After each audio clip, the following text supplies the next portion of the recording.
क्या आपने कभी सोचा है कि स्कूल की टेक्स्ट बुक वाली फिजिक्स असल में ग्राउंड पर किसी एथलीट के लिए एक अल्टीमेट चीट कोड बन सकती है? इस एक्सप्लेनर में हम इसी मैजिक को डीकोड करने वाले हैं, जहां हम समझेंगे कि कैसे ये लॉज ऑफ मोशन किसी भी स्पोर्ट में हार या जीत तय करते हैं।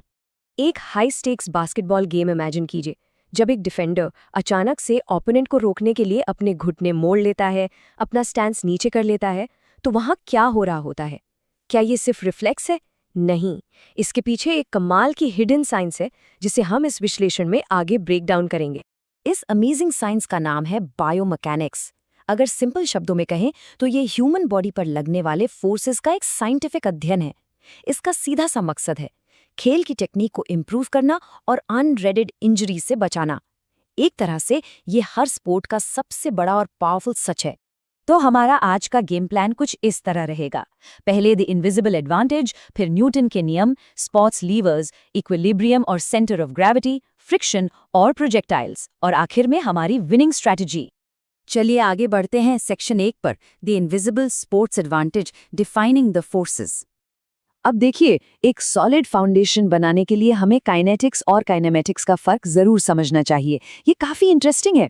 काइनेटिक्स उन इनविजिबल फोर्सेस की बात करता है जो मोशन पैदा करते हैं, जैसे आपकी मसल फोर्स या जमीन का रिएक्शन। पर काइनेमेटिक्स वो सिर्फ मोशन का अध्ययन है, जैसे स्पीड या एक्सेलरेशन, इस बात से अनजान कि उन्हें पैदा करने वाला फोर्स कहाँ से आया। अब आते हैं सेक्शन 2 पर, न्यूटन्स लॉज ऑफ मोशन, यानी the rules of the game. मैदान पर जो कुछ भी होता है वो फिजिक्स के इन हैवी हिटर्स पर डिपेंड करता है। शुरुआत करते हैं पहले नियम से, जो पूरी तरह से इनर्शिया यानी जड़त्व पर बेस्ड है। मतलब एक ऑब्जेक्ट का वो स्टबर्न नेचर, जहां वो चेंज को रेजिस्ट करता है। आसान भाषा में, कोई चीज अगर रुकी है तो रुकी रहेगी, चल रही है तो चलती रहेगी, जब तक कोई बाहरी फोर्स उस पर अपना असर ना डाले। इसे एक मैदान के नजरिए से समझते हैं। एक फुटबॉल पिच पर तब तक शांति से रुकी रहेगी जब तक कि कोई स्ट्राइकर आकर उस पर एक पावरफुल एक्सटर्नल फोर्स ना लगाए, है ना? स्प्रिंटिंग में भी यही होता है, जहां एक रनर तब तक स्टार्टिंग ब्लॉक पर स्थिर रहता है जब तक एक्सप्लोसिव फोर्स अप्लाई ना हो। उसके बाद आता है हमारा दूसरा नियम। ये लॉ सीधा एक्सेलरेशन की बात करता है। यहाँ का लॉजिक बहुत ही सिंपल है, जितना ज्यादा फोर्स उतना तेज मोशन। F = ma की इक्वेशन यही कहती है। जैसे एक शॉट पुटर को ले लीजिए, जो ज्यादा दूरी तय करने के लिए भारी मात्रा में एक्सप्लोसिव पावर लगाता है। और अब द अल्टीमेट डुओ, तीसरा नियम, एक्शन और रिएक्शन। यहाँ फोर्सेस हमेशा परफेक्ट पेयर्स में काम करते हैं। खेल के मैदान में आप जो भी एक्शन लेंगे उसका ठीक बराबर और उल्टा रिएक्शन आपको जरूर मिलेगा। इस एक्शन रिएक्शन को ट्रैक और पूल में देखिए।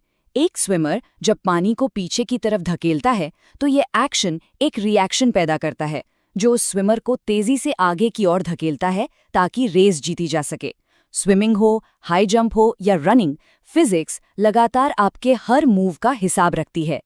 चलिए चलते हैं सेक्शन 3 की तरफ, अंडरस्टैंडिंग स्पोर्ट्स लीवर्स, हमारे शरीर की मशीनरी। दरअसल हमारा शरीर रिजिड बार्स और फिक्स्ड पॉइंट्स का इस्तेमाल करके किसी बायोलॉजिकल मशीन की तरह काम करता है। अगर बोर्ड एग्जाम्स के लिए इन लीवर्स को परफेक्टली मेमोराइज करना है तो बस ये FLE रूल याद रखिए। यह नियम सिर्फ इस बात पर फोकस करता है कि लीवर के ठीक बीच में कौन सा हिस्सा मौजूद है, फुलक्रम, लोड या फिर एफर्ट। इन आम जिंदगी के एवरीडे एग्जाम्पल्स को देखिए, कितना क्लियरली समझ आता है। जैसे एक बाइसेप कर्ल करना बिल्कुल किसी फिशिंग रॉड को यूज करने जैसा है, जहां एफर्ट बीच में होता है। ये एक 3rd क्लास लीवर हुआ। वहीं अपने टोज पर खड़ा होना एक व्हील बैरो की तरह है, जहां लोड बीच में है, यानी 2nd क्लास लीवर। अगर हम इस समरी को ध्यान से देखें तो एक बहुत इंटरेस्टिंग चीज क्लियर होती है। जहां 2nd क्लास लीवर्स हमारे शरीर को एक्स्ट्रा फोर्स या ताकत देते हैं, वहीं 3rd क्लास लीवर्स पूरी तरह से स्पीड यानी रफ्तार के लिए डिजाइन किए गए हैं। हमारा सिस्टम इसी ब्रिलियंट लॉजिक पर चलता है। आगे बढ़ते हैं सेक्शन 4 की तरफ, इक्विलिब्रियम और centre of gravity, the art of balance. Equilibrium वो परफेक्ट स्वीट स्पॉट है जहां बॉडी पर लगने वाले सारे फोर्सेस आपस में कंप्लीटली बैलेंस हो जाते हैं। यहाँ स्टैटिक और डायनामिक के बीच का फर्क समझना जरूरी है। एक आर्चर जो तीर चलाते वक्त बिल्कुल स्थिर खड़ा है वो स्टैटिक इक्विलिब्रियम में है, लेकिन वहीं एक फुटबॉल प्लेयर जो तेजी से ड्रिबल कर रहा है और किसी तरह अपना बैलेंस बनाए हुए है, उसे हम डायनामिक इक्विलिब्रियम कहते हैं। और क्या आपको याद है हमने शुरू में उस बास्केटबॉल डिफेंडर की बात की थी? वो इसलिए अपना स्टांस ड्रॉप करता है ताकि उसका सेंटर ऑफ ग्रेविटी नीचे आ जाए और उसका बेस ऑफ सपोर्ट चौड़ा हो जाए। ऐसा करने से अटैकर के सामने उसकी स्टेबिलिटी कई गुना बढ़ जाती है। खेल में एक सॉलिड एडवांटेज पाने का ये एक मास्टर स्ट्रोक है। सेक्शन 5 फ्रिक्शन और प्रोजेक्टाइल मोशन। एनवायरमेंटल फैक्टर्स पर एक नज़र डालते हैं। खिलाड़ियों को सिर्फ अपने शरीर से नहीं बल्कि एनवायरमेंटल फैक्टर से भी जीतना होता है।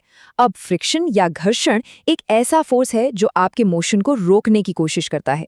एक स्प्रिंटर को स्टार्टिंग ब्लॉक पर पकड़ बनाने के लिए फ्रिक्शन एक मददगार फायदा देता है, लेकिन वही फ्रिक्शन स्विमिंग में एक बहुत बड़ी रुकावट बन जाता है। और बात जब ग्रेविटी की हो, स्पेशली जब कोई ऑब्जेक्ट जैसे जैवलिन या बास्केटबॉल हवा में फेंका जाता है और एक प्रोजेक्टाइल बन जाता है, तब एंगल्स सब कुछ डिसाइड करते हैं। अगर मैक्सिमम डिस्टेंस कवर करनी है तो एग्जैक्ट 45 डिग्री के एंगल पर ऑब्जेक्ट को रिलीज करना सबसे सटीक फॉर्मूला है। और अब आते हैं अपने आखिरी सेक्शन पर, द विनिंग स्ट्रैटेजी, यानी बोर्ड एग्जाम का क्विक रिवीजन। ये समरी आपके लिए किसी अल्टीमेट चीट शीट की तरह काम करेगी। न्यूटन के नियम, FLE लेवर रूल, इक्विलिब्रियम के टाइप्स और स्टेबिलिटी मैक्सिमाइज करने के तरीके, ये वो हाईएस्ट वेटेज टॉपिक्स हैं जिनका आने वाले एग्जाम्स में आना प्रैक्टिकली तय माना जाता है। इन कॉन्सेप्ट्स को ठीक से रिवाइज कर लीजिए। तो फिजिक्स की ये प्लेबुक अब पूरी तरह से ओपन है। अब बस एक ही सवाल बचता है, बायोमैकेनिक्स के इन इनविजिबल फोर्सेस का स्ट्रेटेजिकली इस्तेमाल करके अगली बड़ी जीत या वर्कआउट में मास्टरी कैसे हासिल की जाएगी। एक बात तो पक्की है, अगली बार जब भी आप कोई स्पोर्ट्स मैच देखेंगे तो आपको ग्राउंड पर सिर्फ खेल नहीं, उसके पीछे काम कर रही ब्रिलियंट फिजिक्स साफ दिखाई देगी। Welcome to this explainer. Today, we're diving straight into what might just be the absolute ultimate performance hack. You know, we so often look at elite sports as this pure, grueling test of muscle, sweat, and willpower, but the actual truth? The greatest athletes in the world aren't just physiological marvels. They are literally masters of physics. In this explainer, we're going right to the source material to uncover how the laws of physics dictate absolutely everything, every sprint, every throw, and every single jump. Let's get right into it. Here is our game plan for today's explainer. 1. The science of sports. 2. Newton's laws in action. 3. Mastering the levers. 4. Balance and center of gravity. And finally, number 5, friction and projectile flight. All right, let's kick things off with Section 1, the science of sports.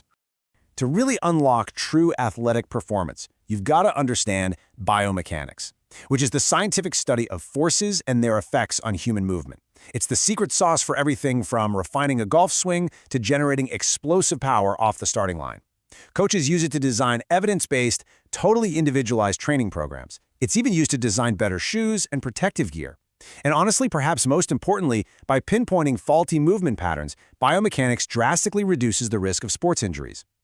Now, it's super easy to confuse the two main branches of this science, kinetics and kinematics. The crucial distinction to remember is that kinetics looks at the hidden forces causing the motion, stuff like muscle force or torque.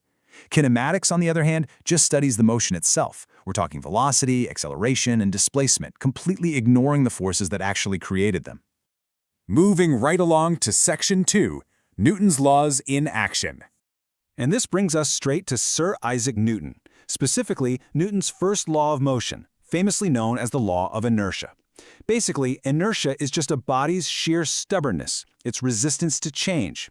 Think about a football sitting dead on the turf. It's going to remain perfectly still until a kicker comes along and applies a massive external force to it.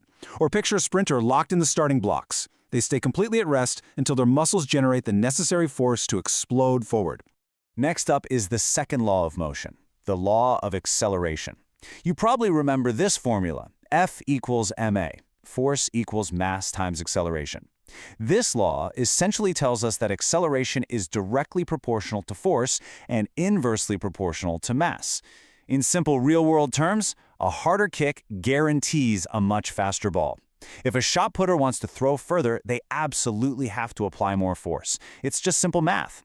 And that sets us up perfectly for Newton's third law. For every action, there is an equal and opposite reaction. Think about it.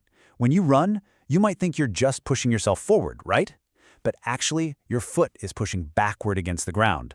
It is literally the ground pushing forward against your foot that propels you down the track. The exact same principles at play in the pool. A swimmer pushes water backward, and boom, the water pushes the swimmer forward. Let's move on to our third play, mastering the levers. A lever is really just a rigid bar rotating around a fixed point, which we call a fulcrum. In our bodies, our bones act as the bars, and our joints act as the fulcrums. The absolute best mental model to easily remember the three classes of levers is the FLE rule, FLE. This simple acronym tells you exactly what sits in the middle of the lever. First class, fulcrum. Second class, load. Third class, effort. Let's break those down. In a first-class lever, the fulcrum is sitting right smack in the middle, between the effort and the load. The classic memory trick for this is a standard playground seesaw. Inside your body, something as simple as nodding your head or doing a triceps extension utilizes a first-class lever. Out on the water, the action of rowing a boat is a perfect external example of this. Going back to our FLE rule for second-class levers, this time the load is in the center. The memory trick here is a wheelbarrow. The heavy dirt is in the middle, the wheel at the front is your fulcrum, and you lift from the handles at the back. This specific setup gives athletes a massive force advantage. Standing up on your tiptoes or launching into a jump takeoff utilizes second-class levers in your feet and ankles, letting your calf muscles lift your entire body weight super efficiently. Finally, we have third-class levers, which put the effort directly in the middle. Just think of casting a fishing rod. You anchor the base, you pull from the middle of the rod, and the fish, which is the load, is way out on the far end. Now, this setup doesn't give you a forced advantage. Instead, it totally prioritizes speed. A bicep curl is your classic third-class lever, as is throwing a javelin or kicking a football. The effort from your muscle is applied right between the joint and the ball, which creates this incredible high-speed snapping motion at the end of the lever. So, taking a look at this summary, you can see exactly how these different setups dictate performance. First class gives you a nice balance of force or speed. Second class, with that heavy load in the middle, maximizes your raw force. And third class, with the effort in the middle, is entirely designed to generate explosive speed. Understanding this is absolutely crucial for refining an athlete's technique. Okay, that brings us to Section 4, Balance and Center of Gravity. Now, equilibrium is simply a state of balance where all the net forces acting on a body zero out. But for athletes, it's really a tale of two equilibriums. Static equilibrium is when the body is completely at rest. Think of a gymnast holding a flawless, completely still pose, or an archer aiming steadily. Dynamic equilibrium, though, is all about maintaining balance during movement. A running back weaving through massive defenders, a cyclist whipping around a tight turn, or a soccer player dribbling down the pitch, they are constantly, actively fighting to maintain dynamic equilibrium so they don't wipe out. So how do they actually pull this off? Well, it all comes down to the center of gravity, or COG. This is an imaginary point where your entire body weight is perfectly concentrated. The rules for stability are surprisingly simple. An athlete's stability dramatically increases when their COG is low, when their base of support, which is just the distance between their feet, is wide, and when their line of gravity falls right between that base. This is exactly why a wrestler naturally drops into that wide, low crouch. By lowering their COG and widening their stance, they become basically immovable. And for our final section, number 5, friction and projectile flight.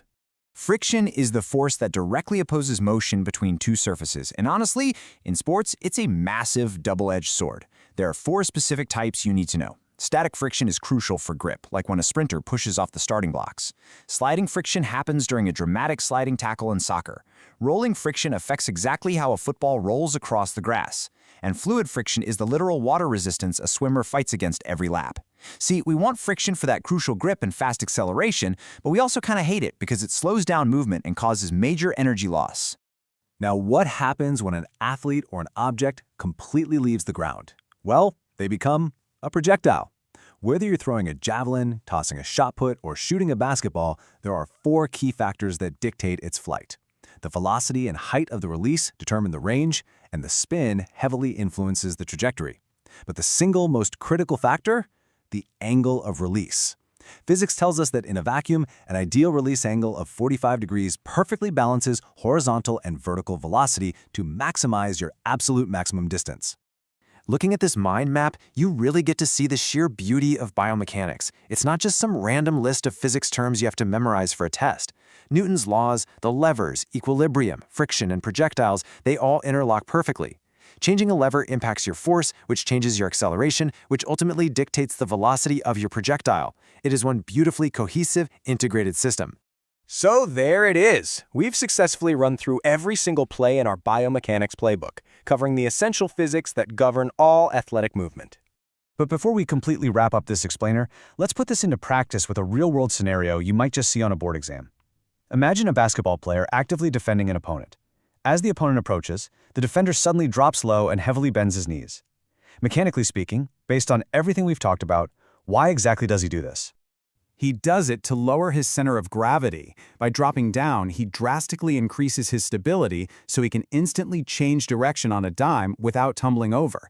You are literally watching a real-time, highly optimized master of physics at work. But all this really makes you wonder, as our technology allows us to map and measure these biomechanical forces with more and more perfect precision, are we rapidly approaching